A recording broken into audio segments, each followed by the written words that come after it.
Good morning. My name is Brendan Blatchard with Southern Star Roofing. We're here in Charlotte taking a look at an older roof, probably about 12 years old, having some leaking coming in around their ridge vent. And I just kind of want to show you guys what's going on here and see what y'all think here.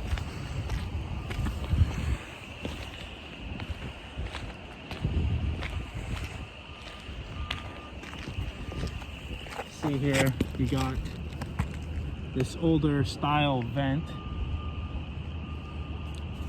Poor design, all the water collects here in the troughs. And you get these little nails right where the water sits. And we've got a major gap here where no shingles have run up far enough.